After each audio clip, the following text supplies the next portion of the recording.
Jaramado Oloo TV en kine makare mind en chino mar Kuku mar Wach mikelo ni kine ka kinde kod anje Oloo Mbaka antiere studio kaindi kod jako mar Kisumu Residents Voice Association mano migosi Audi Ogada ka bende wadwa loso kod achiel ka weche mopogore opogore ka bende ng'eyo ni kaunti ma Kisumu ekore bende ne limbe mar Ker Kenyatta ma igeno ni nyalo biro Kisumu kaindi e kinde machiegni mondo mi ochwal weche mag dongruok. Bende wadwa laro kod achiel ka achiel weche go mag dongruok madhi nyime Kisumu County ka bende na achiel kuom jogwe ko matayo girube masundo.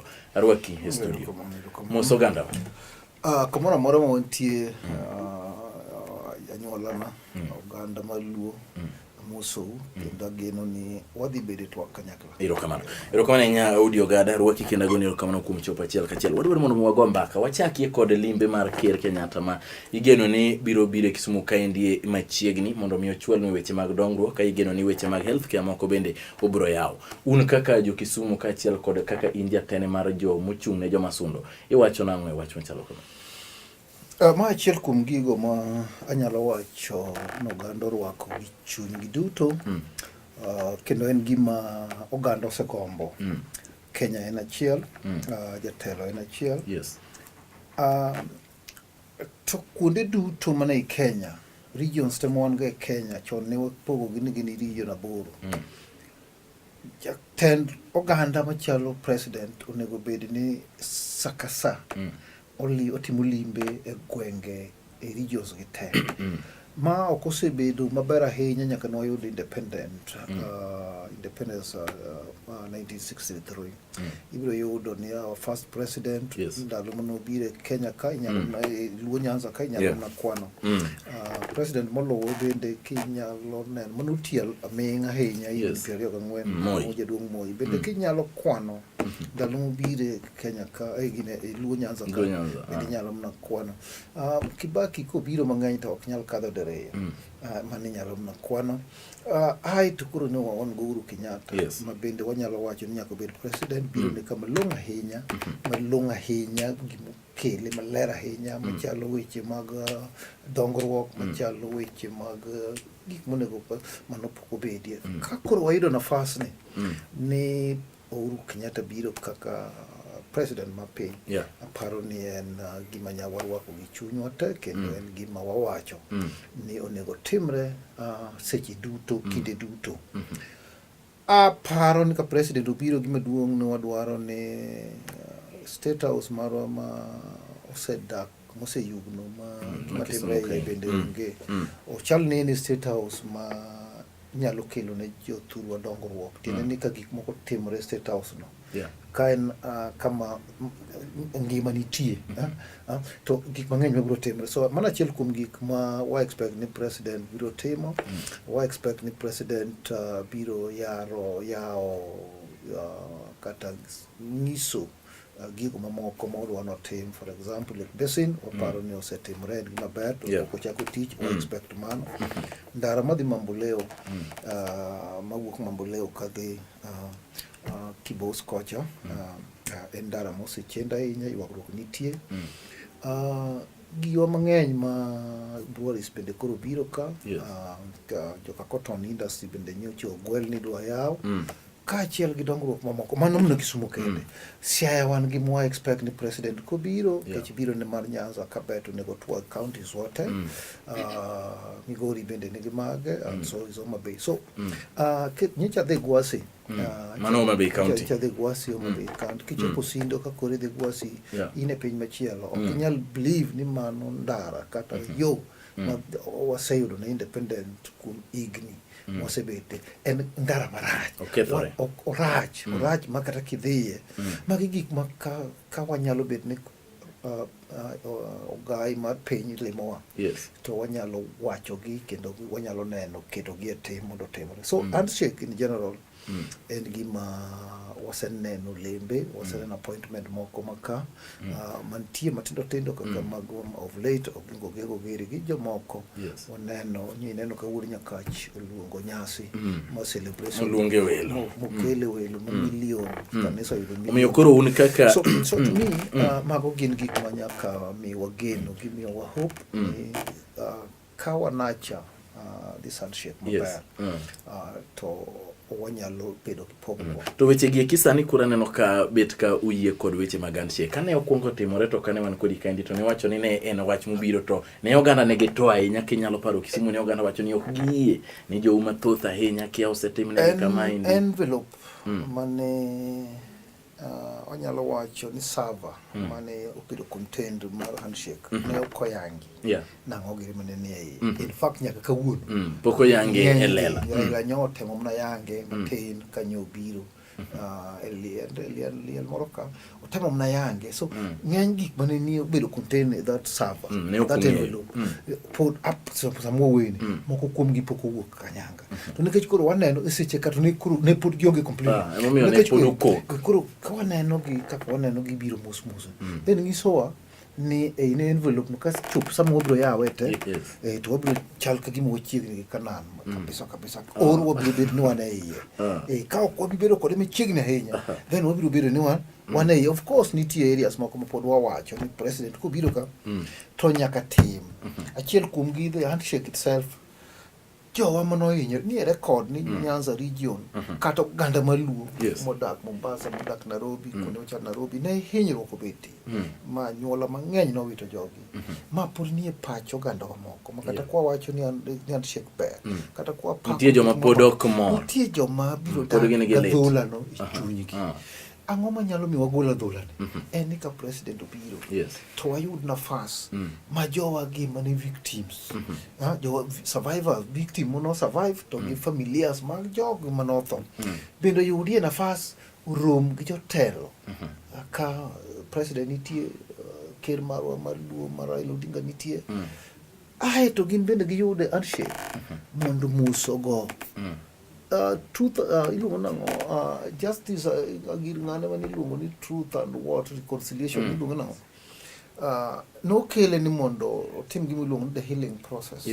Healing process osipna ok en gimoro makata kane president bi Kisumu kata chako mos na Raila to chako mos na mjumbe marwa ma en oura to chako mos na Sakil to wanem na kolago giro luore to mitokni tiar to donjo to wachi mano pod ok dikelo indicator maber wadwaro ni president okaw time kata konindo to nindi jowa mang'eny jo kanisa odhi omuo kode weche mna magi machalo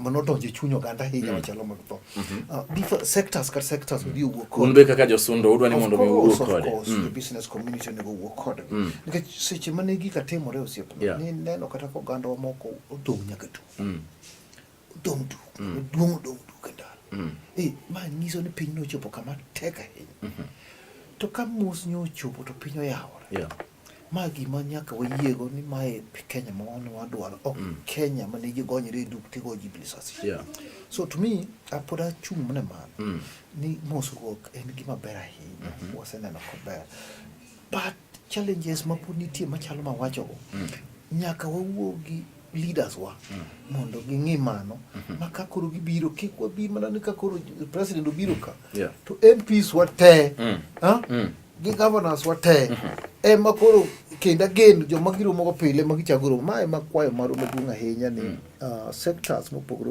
onego yud na oikre mondo orum kodi to oksamoro sectors gi kibende pokoloso ni to gin to kadi poni kero biro mo gi thuolo in kaka ng'amo chung' ne josundo kod twak mar oganda ma Kisumu kadi poni yudo thuolo mar loso kode to gin weche mage madigom kete ma miya wacho ni ka for example ka president biro Kisumu ka biro governor marwa the mini president mo nyongo luongo sectoral meeting kama oganda te kama jiriyo platform moriwo jogi te to wayiere ni waketo one memorandum nikech si schedule ma president bende okinyal yie ne dikat hari mondo jitewro mano kendo to wayiere kanisa wacho margi civil society wacho margi business community wacho margi to waketo agenda gi te memorandum ni first agenda wa mokwongo en man nikech this issue wuok kuom jo kanisa agenda wa mar ariyo en man nikech wuok kuom business community agenda wa mar adek man nikech wuok kuom civil society agenda wa mar ang'wen ma wuok kuom women agenda wa mar abich ma wuok kuom youth agenda wa mar auchiel ma wuok kuom jomong'ol mane ka koro waluongo ni diverse ni agenda temo ket ne president or representative so akwayo ni our governor obedi gi stakeholders meeting mondo wang'e ne president biro wan to pach wane ni ang'o monego oket ne president mane gimiluongo ni grassroots. Erokamano ahinya Jakom Audi Ogada, wabro kawo yo matin kaeto waduogo e thuolo mar ariyo ma inde chiro mar Kuku mar Wach antiere kod Audi Ogada bende en jaloro mochung' ne twak e lo jo Kisumu kendo en jasundo mar tipo e gwenge mag Luo Nyanza kaini.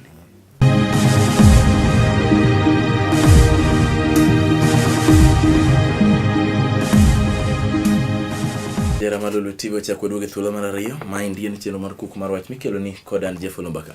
Wantiere kod jatelo kada jasundo ma bende ochung' ne twak e lo oganda mag jo Kisumu luonge ni Audi Ogada watu wakaindi e weche mpogore opogore. Chakar wa Kisumu. Erokamano. Jatelo nyisane to county ma Kisumu ma bende untiere weche sayudo ka yware koni kod kocha weche mag budget weche mpogore opogore Kisumu sani dhi nade. Budget uchopukulu. Yes, Kisumu County, kaka county mama wa moko, nyalo neno Homa Bay of late, jontie challenges, budget, nyalo neno Siaya chone gi mage. Kisumu bende osebedo gi ng'ur mang'eny mathoth. Manyalo wacho ni pok girumo yo makare. To moloyo e wach budget gi weche mamoko. Yes. Jopiny adieri mantie ni budget process mar budget no otimre maber ahinya. Budget ma ne watero kata ma waloso ne japiny ok oyudo nafas ma kaka dwarre mondo mi owuok piny kubiro malo e yo makare. Chik wacho ni budget gik mikele budget wuok piny. To wan gi gimiluongo ni CIDP ma en oting'o program mar higni 5. To program mar higni 5 ma Kisumu County loso go budget ma CIDP ni. Onego bedie ni ka koro Milimani Market Ward budget mabiro ma financial year kaka 2018-2019. Yes. To wadhi CIDP to wang'eyo ni a 5-year plan ma Kisumu County nigo. Remember na nyongo nchoko year the other year. And for mondo wabed gi CIDP mutingo 5-year plan and plan be almost to 2022. So the angoma no go le CIDP ka mondo wami priority. Nke already one gi where we want to go to one gi kama ichalo ngama dwa dhi uso dhiang to in gi kama iware dok titimana koro kidwa dhi uso tigolo kanyo. So CIDP ni ne ok mi pa onoko kawe pa jopiny. To budget pa jopiny ne okokaw gimiluongo ni public participation ne okotimore ma is a mandatory requirement. Is a mandatory requirement ne okotimre kaka onego timre e sama onego timre nigi timeline emomiyo un kod tabu kod budget nitie gima onego tim dwe mar achiel nitie gima onego tim dwe mar ang'wen nitie gima onego tim dwe mar 9 nitie gima onego tim dwe mar 6 nitie gima onego tim December. Timeline ni gi ne jowa gi skip ma gibiro malo kakara piny ka to giweyo ka gimone gotim. Ma yuak mantie. En yuak mantie. Mombasa notimo the same. Neno kamar gi nie court as well. Mombasa samo weni nie court over the same. So oken gi Kisumu kende. En gima wacho ni counties te nyaka lu the process. Public Finance Management Act is very clear. The constitution is very clear. And therefore, my yuak ma wan go, ok ne wan gi yuak ma raj kata mar kwedo sirikal mar nyongo. To wawacho ni sirikal mar nyongo being ng'at ma miyo luor ahinya in terms of policies. En ng'ama is respected worldwide. Makata kinene forums modhi represent Kisumu to en governors moko. Tineno ka you are governor. Kisumu, you are proud ni you are governor. Is Kisumu nigi governor. In fact, mano nyongo nie malo. But now kwadugo pinka, what's wrong? Ang'o makararaj. Koro gik ma pinka gi kawa onge kae ni chief officers mag finance moricho then en tijwa kaka jopiny mondo wawach negi it is not nyong it is the officers. CC finance nigarol CEO chief officer ma finance ng'wenyi jaksin nigarol and any other person the assembly the chairman of the assembly finance committee onge ni gen garol and jadungo golo en ng'ama notie former council mano bet nyaka treasurer mo bedo nyaka acting clerk en ng'ama onego bed ni winjo maler kaka chike mag pesa ringo to moloyo gima pogruok mantie kende ni samane county government nitie samane local authority nitie mana ene treasurer no Public Finance Management Act ne poko bet iwinjo Public Finance Act en 2012 now king'iyo mae to biro ng'isi ni pogruok makoro nitie ni koro counties obiro gi new laws ma ema waywago ni nyaka warangi mondo bed obedient to the law wa respect the law and wamiyo Kisumu budget ma oluwre gi chike ma guide yore mag to koro nyaka samo wueni ne osekalo wasetero petition kuonde duto wasetero petition ne Senate wasetero petition ne Council of Governors wasetero petition ne Budget Controller wasetero petition ne Assembly wasetero petition ne Nyong'o himself wasetero petition ne CS. So petition is there. One of the petition manyalo wacho ni very progressive nikech owacho maler ogolo kuonde mane waskip manok watimo maber and I believe ni they will respect, they will understand and gimbe giseyie kata several interview achan nyocho ni one of the FM station nyocha representative ne giyie ni there was some nitie kama ne jump start kanye somo gaset nyochi winjo ko wache standard nyocha kamoro kama winjo ko wacho ni yes ne gi ok girango some areas maber and they are now looking at those there. And that is the same thing we are saying. Unakoro expect ni mondo lokruok mane ma uparo ni nyalo nyoro kiweyo kata mna petition mar the civil society nyoro the youth the entire youth under your admi the ginen the kata the oro ni WhatsApp ne ka gin bene nyoro nyogi chako ne another petition raising the same issues manotimore mar budget ni gin bene no komigi thuolo kaka the youth mondo gi goal patch gi kaka chik dwaro and they spell chikego process mar budget ni one godo gi problem process ni process kele public participation mondo tim ineno ka pesa the 10 million yes so goal ne what mondo gi tigo weche grassroots development. The question is who was the ward manage the fund who will be accounting for this money at the ward and the law money mo apply and japinyo bet mu yiere mono tim okraj pesa wadwaro bi kata te fact wadwaro pesa kata te ekech wode ma konde e kama dwarre ni mondo watime gik monego watim nikech ka ng'ato dak e chuodho dak ne ward piny kucha ka ng'ato nindo kech to nindo ne ward kucha ka ng'ato ok nyal dhi school nyathino ne slums gi so ka pesa obiro kacha is easier for us mondo wa engage MCAs ni MCA in ang'o momiyo nyathino ok dhi school Obunga ka to pesa wan go ka 10 million 10 million gi pesa di mantie mar education so it is important mondo pesa bi and that is the essence of the to ng'ama koro question 10 million mogol ne simply negro and there are only 3 role onge another role oversight legislation representation now tender ni to koro dwa donje nade contractor to do deal kode nade odwa apply odwa keto notice nade ni pesa nitie no mago gik manyaka fine tune nikech wan gi ward administrator role mar ward administrator pesa ni en mane so that MCA dong gi role mar oversight mondo en oversight pesa osem kelna ward na for example wawachi ni railways ward osem 10 million and manage who is doing that oversight and where is the law more authorized so it is important what team but then we have to have public participation mondo year in how best do we do it nikechina no person one could you are still a very young man and I want to believe ni ka audit kata sani yueche go ka audit biro ma koro person biro be audited you will be surprised and you will call me here now when we studio because and you will agree with me ni certain things ni tie manyaka watim mondo mi gi otimre na or the issue makare so the issue ma public nego over this and purely process ma the budget ma Kisumu County and several other counties some way ni almost 15 counties pokotero their budget and I want to tell you ni kata sami wacho no be approved budget ma Kisumu kata samo weni en Kisumu ka onge kuro nikech no duoke mondo kundi mano otimre na so ero kako be approved kodwaka mondo mi areas mane gray areas mane joko highlight ne jogo no highlight gray areas to gray areas gik mane civil society wacho one of my friend, my civil society, Chris Owala, and I tell Joma understand issues mag budget seriously. And as you say, all state studio time and again, and you say you get more at some point, Negi Biro Kagi. Google and here the issue angoma ne wacha